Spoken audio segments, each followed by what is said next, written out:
C'est parti. Bienvenue les amis, aujourd'hui chez Federate, on reçoit Brinks. Donc bienvenue. Merci de l'invitation. Ouais, non, ça fait plaisir. Ouais, c'est cool, c'est un plaisir. On est bien là dans le canapé. On reçoit à Rennes les Briochins. T'as vu, on se représente la Bretagne. À la culture. Ouais, c'est cool. Donc aujourd'hui, on va parler de graffiti et on va parler du festival que tu avais monté, qui s'appelle Just Do Paint, qui se situe à Saint-Brieuc. D'abord, pour commencer, on va parler de toi. Alors, on va avoir des petits scoops, on va donner des infos. Ouais, des petites infos comme il faut. Bien, cool. Bien.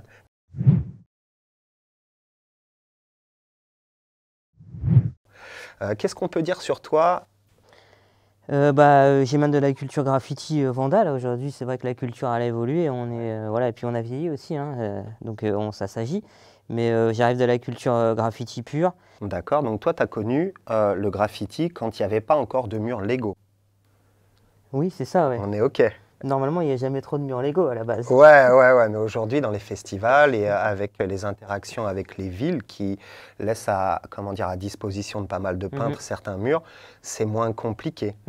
On a connu le graffiti où on se posait pas de questions non plus. Ouais. En fait, on était entre potes et puis on s'éclatait, puis on savait pas trop ce qu'on faisait, même on regardait pas forcément ce qu'on faisait, on n'avait pas non plus de style. Ouais. Et puis après, avec le temps, c'est vrai qu'on a pris plaisir, on est tombé dedans, puis on a continué, quoi. Ok, donc à cette époque-là, c'était hyper subversif si tu te faisais serrer, si tu te faisais attraper, pardon, si tu te faisais serrer donc par les forces de l'ordre, ça pouvait être prison. Encore aujourd'hui. Ouais. Sauf qu'aujourd'hui, on a le choix, on a deux choix. Soit on reste du côté illégal, soit on passe du côté légal. Okay. À l'époque, on n'avait pas le choix parce que la légalité n'existait pas. Faire des fresques, c'était pas l'objectif non plus. Ouais. Toi, tu fais partie d'un ou de plusieurs collectifs? Ouais, c'est ça, je fais partie de deux collectifs, les TSF Crew, originaires de Paris. J'ai eu l'occasion de les rencontrer sur des terrains à l'époque au port de Brest. Ouais. Et puis après, je les ai réinvités. Puis j'ai eu la chance de signer dans ce collectif en 2008. Ouais. Et puis après, forcément, un collectif que tu connais bien aussi, qui est les Diaspora Crew, de Lorient. Ouais. Donc comme ça, moi qui étais pro-breton, de signer dans un collectif parisien, il a fallu que je prenne sur moi. Spécial dédicace aux potes, ils vont rigoler. Et puis après, ça a fait plaisir. C'est vrai qu'on a rencontré le Diaspora Crew, qui est un collectif qui se bouge vraiment beaucoup. Avec des gars au top. Donc finalement, un collectif breton, un collectif parisien. On peut leur passer une petite dédicace, notamment à Kaz. Je suis pas sûr. À Kaz et Ezra, on est obligé. Bah oui, obligé. Et les autres aussi, parce que toute la team. C'est une équipe, une famille. Ouais. Dans le Diaspora, il y a une quinzaine de peintres. Ouais, c'est ça, ouais. Chez TSF, on est une dizaine avec Rerso qui gère le Making of Style du Mexique aussi. Ah, c'est bien que tu parles du Making of Style. Tu peux expliquer un petit peu ce qu'est un meeting of style? Où est-ce que ça t'a amené à bouger? Ce que tu en penses? On a eu la chance de rencontrer Manuel, qui est l'organisateur des meeting of style, qui émane d'Allemagne. Un festival qui a été créé en 98, ça commence à dater, qui est quand même basé sur la culture du graffiti, la culture du lettrage, tu connais un peu. Et puis c'est vrai qu'on a eu l'occasion d'être invité sur beaucoup d'événements making of style. On a fait un peu toute l'Europe grâce à ça. On a fait aussi le Mexique. Ouais, j'allais dire, tu es allé au Mexique aussi? Ouais, Mexique, moi j'y suis allé une fois. Les TSF, ils sont allés 3 fois, je crois, en tout. D'accord. Mais voilà, c'est un festival qui est top parce que on est vraiment sur la culture hip-hop. Ouais. Pour ceux qui ne savent pas, le graffiti émane de la culture hip-hop. Ouais, c'est une des disciplines de la culture hip-hop. C'est une des disciplines, des 4 disciplines. Ouais. Et c'est vrai que les making of style, c'est top parce qu'on est vraiment sur la culture graffiti. Ouais.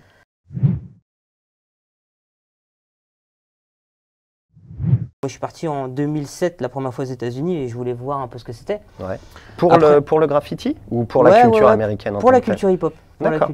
Après, à cette époque, on est resté 2 mois, on a traversé, on a fait une trentaine d'États à peu près. Ok. T'as peint là-bas? Ouais, j'ai peint à New York sur le site de Five Points et puis j'ai peint aussi à Los Angeles aussi parce qu'on a tout traversé. On est parti du nord jusqu'à la West Coast. Mais beaucoup disent que la culture hip-hop est beaucoup moins présente qu'avant. Ouais. Quand on parle avec Dynasty, par exemple, il nous dit « Ah ouais, tu y as été en 2008, mais tu trouves que la culture hip-hop… » les années 90, lui. Ouais. Tu trouves que la culture hip-hop est encore présente? Bah oui, moi je trouve que la culture est encore présente. Ouais. Moins qu'à l'époque, on a plus ces petits magasins, on achetait des vinyles, des cassettes, des casquettes. Aujourd'hui, c'est des grandes chaînes. Ouais. Mais on a quand même cette âme hip-hop parce que finalement, on dit beaucoup en France, le hip-hop aujourd'hui, il est quand même beaucoup dans les charts. Alors, est-ce qu'on dit que c'est du hip-hop ou est-ce qu'on dit que c'est de la variette? C'est un long débat, on n'est pas là pour ça. Mais mine de rien, ça reste quand même de la culture street hip-hop. Mais là-bas, ils vivent hip-hop depuis 50 ans. Ouais, c'est dans le sang. Ouais, c'est dans le sang. C'est vrai qu'on avait la mec du graffiti qui est 5 Points là-bas. Qui a disparu. C'est un bâtiment, un artiste qui a demandé à un promoteur de mettre à disposition un bâtiment. Et puis il y a tous les gens du monde qui sont venus peindre là. Ouais, tu te devais, si tu passais à New York, tu te devais d'aller peindre à 5 Points. Tu allais même à New York pour peindre là-bas. Ouais. C'était un lieu, moi j'ai eu la chance d'y peindre 3 fois, c'était un lieu emblématique. On a eu la chance en plus d'y être la dernière semaine avant, voilà, on fait partie des derniers. Avec Doudou Style et puis Jalouse, voilà, on était les derniers à avoir fait une peinture là-bas, parce qu'après il n'y a plus d'artistes qui ont peint là-bas. Mais voilà, gros big up à New York, et c'est vrai que les États-Unis, pour ça on peut dire ce qu'on veut, mais voilà, ça reste quand même la mecque. Bah oui, du graffiti.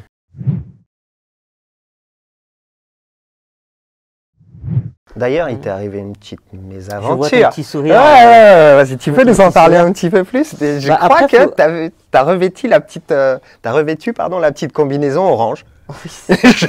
Non, j'ai eu la chance de ne pas passer à la combinaison orange, mais en fait, c'est pas du tout la même vision qu'en France. C'est que les États-Unis, tous les graffeurs viennent.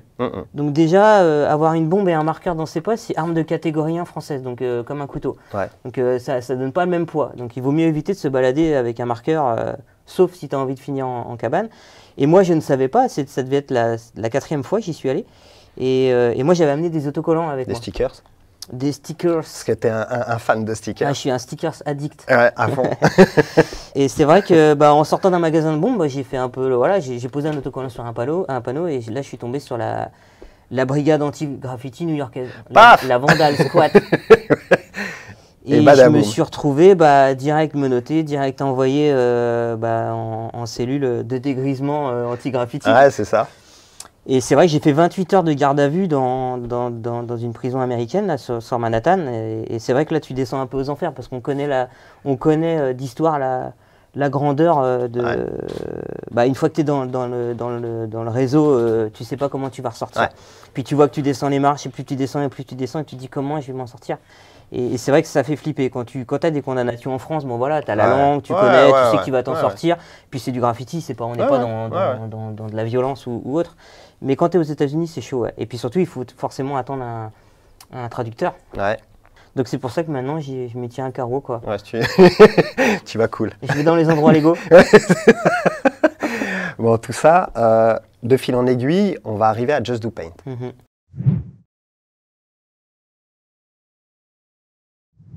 Comment t'es venue l'idée, en fait, du festival? Alors, j'imagine pas que à toi, c'est une team. Mais comment vous avez eu l'idée de le créer, ce festival? Déjà, ça émanait des Meeting of Style qu'on parlait tout à l'heure. C'est vrai que quand tu arrives sur des événements et que tu vois des artistes, par exemple le Mexique, c'est 300 artistes réunis en même temps, on a toujours trouvé ça génial. Après, moi, comme j'ai beaucoup fait d'associatifs, que ce soit dans le milieu de la radio ou dans le milieu des festivals, l'organisation, on connaît. Ouais. Et puis, c'était toujours une envie avec Papy, là, ton binôme. Mon binôme, ouais. Binôme de feu. Il va rigoler. C'est vrai que lui, c'est pareil, lui, il a été régisseur d'une salle de concert, voilà, donc il connaît aussi. Et puis à chaque fois qu'on était en événement, on se disait, putain, ça serait bien si on rentrait. Alors on organisait déjà des jam graffiti. Ouais. Jam graffiti, c'est la base de la culture. Hein, okay. C'est comme ça qu'on se retrouvait, nous les graffeurs, un week-end, et puis on se réunit, puis on fait une jam graffiti. On en organisait déjà qui avait une bonne réputation, mais on s'était dit, mince, il faudrait faire quelque chose à un moment, mais on savait pas où, on savait pas comment. Mais on avait toujours eu cette envie. Et c'est vrai que après, moi, je me suis dit, voilà, il va falloir essayer de bosser. On s'est posé sur des dossiers. Ouais. Puis on a fait en fait tout simplement un dossier. Alors au début, ça passe par du papier, de l'administratif, qu'on a présenté à la ville de Saint-Brieuc. Ça a mis 4 ans en négociation. D'accord, 4 années quand même. 4 années pour négocier entre les élections, les changements de municipalité, les votes des budgets et puis la réalisation. Ouais. Et puis après, une fois qu'on a réussi à faire ça, on s'est dit, voilà, il faut faire quelque chose d'original. Et c'est pour ça qu'on a essayé de taper vraiment dans le centre-ville de Saint-Brieuc. Ce qu'on voulait aussi, c'était changer les mentalités un peu. C'était de se dire, oui, notre culture, voilà, il y a de l'illégal, il y a du légal. Mais l'important, c'est de se faire plaisir. Ouais. Il n'y en a pas un qui est mieux de l'autre. Chacun fait ce qu'il veut, un peu comme il a envie de faire. Ouais, et puis chacun a son style. Et après, c'est très subjectif. Il y a des choses que tu vas apprécier chez tel artiste, d'autres moins chez d'autres artistes. Après, c'est le jugement et la vision de chacun qui fait la diff. C'est ça. Et puis en plus, on se rend compte que Saint-Brieuc, si vous ne connaissez pas, il faut passer nous voir. Saint-Brieuc, c'est une petite ville. C'est 50 000 habitants. Mais finalement, on peut presque tout faire à pied. La démarche d'aller voir un mur nous faisait chier. Ouais. En fait, c'est viens, sans savoir que le mur est là, et prends-le dans la gueule. Ouais. Et en fait, Saint-Brieuc, c'est un peu ça. Tu marches. Aujourd'hui, on a 43 façades ou pignons qui sont réalisés. Mais comment est-ce qu'on valorise ça? comment est-ce qu'on valorise l'artiste, comment est-ce qu'on arrive à faire transmettre une émotion à un public. Ce qui est difficile dans notre culture, parce que on est sur un mur pendant 4 jours, il va dire « Ah ouais, c'est sympa, mais pour l'instant, j'arrive pas à trop voir ce que c'est, il n'y a pas d'émotion. » Donc comment est-ce qu'on arrive à amener cette émotion? Et cette émotion, on arrive déjà en faisant un lien avec l'artiste. C'est pour ça qu'on met des balades en place où les gens, on pose des questions avec un micro aux artistes. Donc vous avez aussi structuré en fait tout ce qui va autour du festival. En fait, c'est ce qui fait qu'il y a une originalité. Tu as le rapport avec l'artiste qui est hyper important, discuter avec l'artiste. Mais il y a aussi le fait de mettre du show dans Saint-Brieuc, de se dire, voilà, nous, nos artistes, il y en a 20 façades qui sont réalisées en même temps, 35 artistes qui sont là en même temps, les gens, ils arrivent, ils voient là une nacelle, là-bas un échafaudage, l'autre un mur en bas, et finalement, on fait vivre le centre-ville, et l'objectif, c'était de ramener du show, de ramener du live. C'est toujours un peu comme ça qu'on construit l'événement, même si ça demande énormément de technique, parce que sur le festival, on a 25 sites d'exploitation.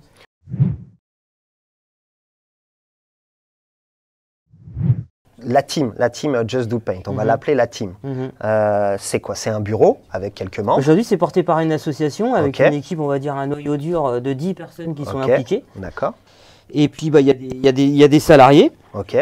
Et puis, des salariés, plutôt des prestataires extérieurs aussi, qui nous donnent un coup de main, forcément. Pedro et tout ça? Non, Pedro, c'est qu'un bénévole, en fait. Il nous donne Pedro FMZ qui nous fournit aussi beaucoup d'échafaudages, voilà, qu'on remercie encore aujourd'hui. Mais non, c'est vraiment une équipe, une association, portée par un bureau et un conseil d'administration. Et puis après, derrière, on a une centaine de bénévoles qui sont là vraiment sur les temps forts. Ah ouais, sur 3 jours. La première édition, on était 95, un truc comme ça. L'année dernière, c'était différent parce qu'en temps de Covid, déjà, on avait une édition très light. Et puis, il y en a qui ne souhaitaient pas se mettre en danger aussi, voilà, ce qu'on peut comprendre.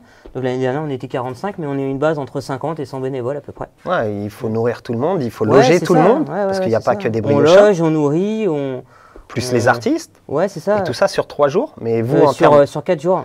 Et vous, en termes de logistique, c'est avant. Voilà. On a 4 jours de festival et puis nous, on a 1 mois de montage en plus parce qu'il faut repeindre les façades, les nettoyer, les préparer. Et puis on reçoit les artistes toujours un jour avant et puis ils partent toujours un jour après. Donc finalement, on a les artistes pendant 6 jours. Et après, il y a le temps de démontage aussi, qui prend des fois plus de temps que le montage, parce qu'il y a la fatigue aussi. Il y a la fatigue, puis on est moins en temps de démontage, on sait comment c'est. Il y a moins de monde après. Il y a beaucoup moins de monde après. Mais c'est pas grave, nous, le but, c'est d'échanger des émotions, de vivre. Nous, on est super heureux de voir que les Briochins adorent ce festival. On est super heureux parce que finalement, au niveau de la Bretagne, on travaille tous ensemble, même si on ne se connaît pas tous et qu'on ne travaille pas tous dans le même sens et qu'on n'a pas la même vision artistique. Finalement, en fait, on fait émaner notre culture et puis on l'a fait pousser. Et puis aujourd'hui, on voit que ça pousse et ça, c'est cool, tu vois.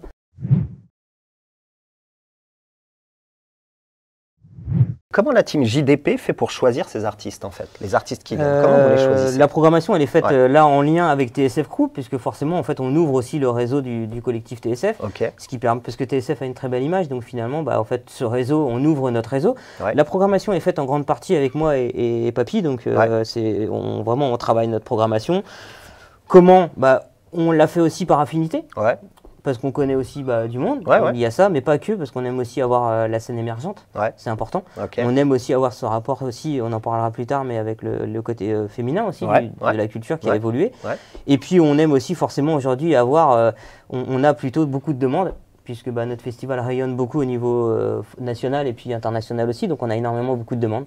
Il y a un lien sur Internet pour trouver un peu les images, les vidéos de ce qui s'est produit les années précédentes? Bien sûr, en tapant Just Do Paint, on arrive sur tous les... Aujourd'hui, on est présent partout, le Facebook, l'Instagram et puis le site Internet. Et nous, on va vous mettre un petit lien qui sera juste derrière pour aller directement voir que ce soit les photos des façades, des interviews, des vidéos. Donc, vous allez vous régaler. N'hésitez pas à aller, ce sera juste, vous avez le lien juste là, vous allez en prendre plein les yeux. Donc on a vu, par amitié, par notoriété, par aussi envie d'aller chercher le côté émergent du graffiti. En fait, on est là tous pour se faire plaisir. La grosse tête, ça ne sert pas à grand chose. Parce que des mecs qui font du super travail et quand on voit du gros, comme on dit, il y en a plein. Mais après, il faut que l'état d'esprit soit là. Il faut qu'il corresponde en fait à ce que vous recherchez et à l'état d'esprit de Just Do Paint. Nous, notre objectif, c'est de rester un festival populaire et familial. Nous, on aime l'éducation à la jeunesse, on fait des projets d'éducation aussi éducatifs et pas que, parce que c'est aussi sur les anciens. Mais voilà, on aime ça, on aime partager. Le but, c'est que ce festival, on partage tous ensemble. Donc voilà, faut rester dans un très bon état d'esprit.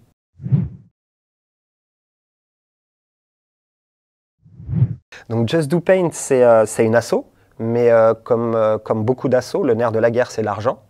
Donc pour rentrer de l'argent, bon, il y a des subventions, j'imagine, mais vous avez aussi créé des produits dérivés. Ouais, c'est toujours le nerf de la guerre, c'est l'argent.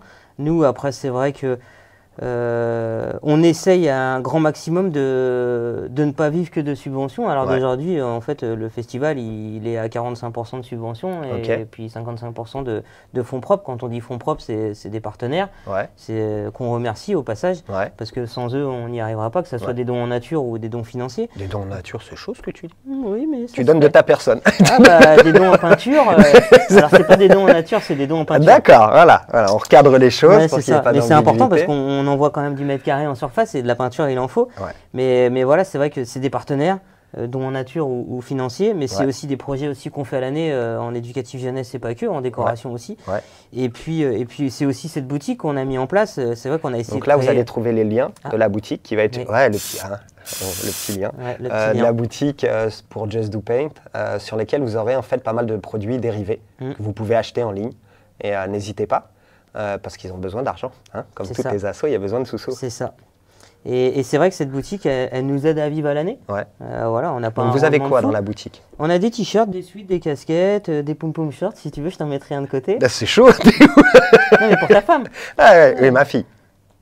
Non, pour ta femme. D'accord, ok. C'est un peu serré quand même. Okay. On a des porte-clés, des autocollants, tu sais, voilà, toujours pareil. Un peu tous les produits dérivés comme ça qu'on peut trouver. Voilà, c'est vraiment de la bonne qualité, puis c'est à moindre coût aussi. L'important, c'est vraiment de faire rentrer un peu d'argent dans l'association, et puis surtout aussi de partager une marque ensemble, un univers qui est notre univers.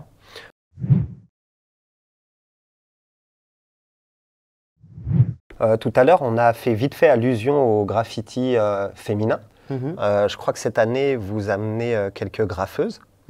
Ce qui n'est pas courant en fait dans le milieu graffiti, parce que c'est un milieu un peu machiste entre guillemets, où il y a pas mal d'hommes, moins de femmes, et petit à petit la part belle aux femmes va commencer à arriver dans le graffiti. Ça y est, là on voit déjà que ça arrive, on a énormément de propositions féminines. C'était forcément un milieu de mecs, parce que voilà, fallait quand même traîner dans des usines, dans des endroits qui n'étaient pas trop appropriés pour les filles. Il y en avait quelques-unes à l'époque, quand on a commencé, il y en a toujours eu un peu, mais c'est vrai que les Miss Van, les Fafi et compagnie, Kenza, Kenza, RTT, Range tes trains avec. Ça envoyait. Ah oui, j'ai peint plusieurs fois avec elle, ça envoyait. Ça envoyait sévère. Elles avaient du style et tout. Mais c'est vrai qu'aujourd'hui, puis il y a aussi une ouverture, bien sûr. T'avais Malice aussi à Rennes? Ouais, très bien. Petite dédicace à Malice Rennes qui peignait très bien. Encore. Et puis une nana super gentille et qui a cartonné. Elle en a tué du train. Mais il n'y en avait pas beaucoup, tu vois. On peut presque les citer sur les deux doigts de la main, tu vois. Mais c'est vrai qu'aujourd'hui, de toute manière, il y a une démocratisation de notre culture. Donc forcément, aujourd'hui, elle est rentrée aux Beaux-Arts. Aujourd'hui, il y a des gens qui ne viennent pas du milieu de la rue, entre guillemets. Donc c'est vrai que ça ouvre tout ça, et c'est bien parce que finalement en fait on ouvre, notre culture elle s'ouvre. Voilà, après il y a des choses, on peut en discuter, il y a des choses, mais je trouve que moi c'est positif, et puis aussi sur les femmes aussi c'est positif. Donc c'est vrai qu'on avait on a eu la première année on n'avait pas de féminine, celle qu'on voulait n'était pas disponible, la deuxième année on en avait deux, la troisième année on en avait deux aussi, et puis cette année on en aura deux ou trois, voilà, on est encore sur une programmation qu'on est en train de travailler. Mais je trouve que c'est important. Des nanas peintres françaises ou cette année en fait notre programmation sera que française. D'accord, avec le Covid. Avec le Covid on ne prend pas de risque, on était sur un Brésilien, on était sur un Suisse. Et puis compliqué et de l'Europe aussi. Voyages, on ne veut pas prendre de risque cette année. Je pense qu'il faut, et puis on a un très bon vivier en France. Les Européens sont bons, mais les Français sont très bons aussi, on a un très bon style. Et puis voilà, on va rester chauvin cette année, on va faire marcher que les Français. On présente. On a pas mal de Bretons, on ne dira pas plus, on a des Rennais aussi cette année. La programmation, quand est-ce qu'elle va être dévoilée? Alors la programmation aurait dû être dévoilée déjà il y a 2-3 mois, mais on a eu quelques soucis cette année sur la mise à disposition des façades, plus le problème avec le Covid. Avec les bâtiments de France. Ça a été compliqué? C'est toujours compliqué avec les bâtiments de France. Il faut toujours faire des concessions, et eux aussi en font, et nous aussi on en fait. Mais après, c'est aussi une vision. Et puis, je pense que cette année, cause Covid, c'est difficile de se retrouver autour d'une table et de discuter. Les réunions, les visios avec eux, c'est pas gérable. Donc, c'est vrai qu'on a pris du retard sur les choses. Ce qui fait qu'on a une programmation là qui commence à être presque terminée. D'accord. Mais vu qu'on essaie d'avoir quelques murs en plus encore cette année, je te vois sourire. On est encore là-dessus sur la programmation, c'est pas défini. Donc là, On a 2 mois de Pour retard. les gens, on a quoi à peu près? Ça va être quoi? D'ici 3 semaines, un mois? Oh non, ça va être avant. D'ici 15 jours, ça va sortir. D'ici 15 jours. On va jours. sortir l'affiche. 15 jours. On vous mettra le lien. Ah bah non, on n'a pas les infos. mais voilà, ouais, ça va être encore une belle programmation. Mais on va rester sur de la France cette année. Ok. Du breton et du français. D'accord, ça va être cool.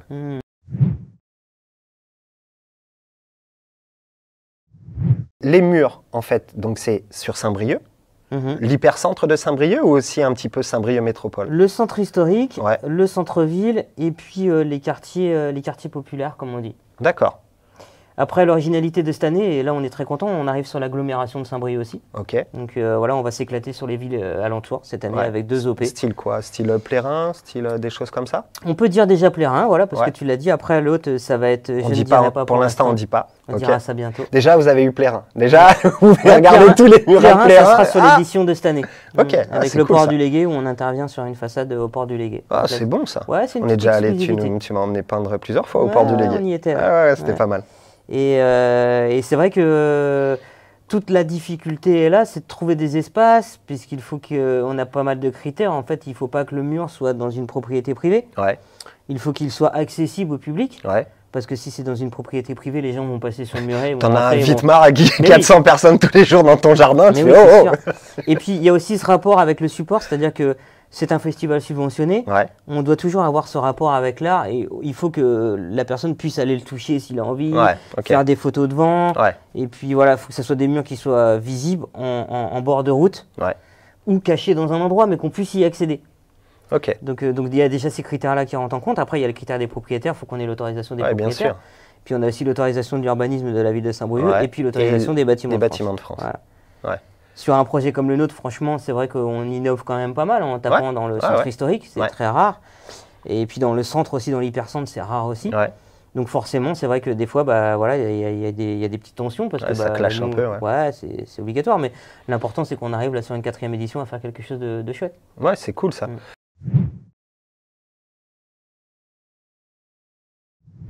Qu'est-ce qu'on peut souhaiter au festival pour les éditions futures, pour l'évolution? Pour vous, la team, qu'est-ce qu'on peut souhaiter? Qu'il reste familial et populaire, qu'il reste voilà, dans Saint-Brieuc, qu'il s'éclate bien sûr.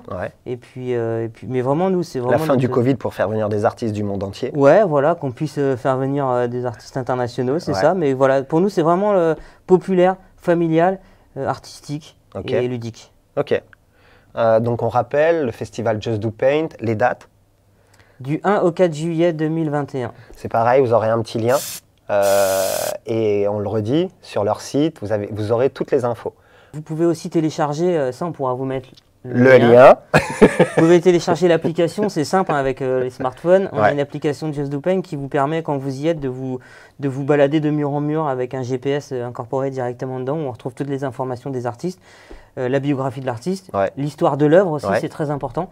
Une photo de l'artiste et une photo de l'œuvre. Et comme ça, après, vous n'avez plus qu'à vous promener dans Saint-Brieuc. Ok, ça c'est top. Bon, je crois que déjà, vous avez toutes les infos pour le festival. Vous avez les infos sur Brinks, on vous l'a présenté. Et maintenant, on va passer à des petits jeux, histoire de te sortir un peu de ta zone de confort. On va faire gagner de l'argent au public Non, parce qu'on n'a pas encore beaucoup d'argent, donc on peut pas. Après, si un jour on devient aussi grand que Just Do Paint, on pourra. Mais pour l'instant, non, on peut pas. Je vais te proposer 2 petits jeux. Un premier, ça va être...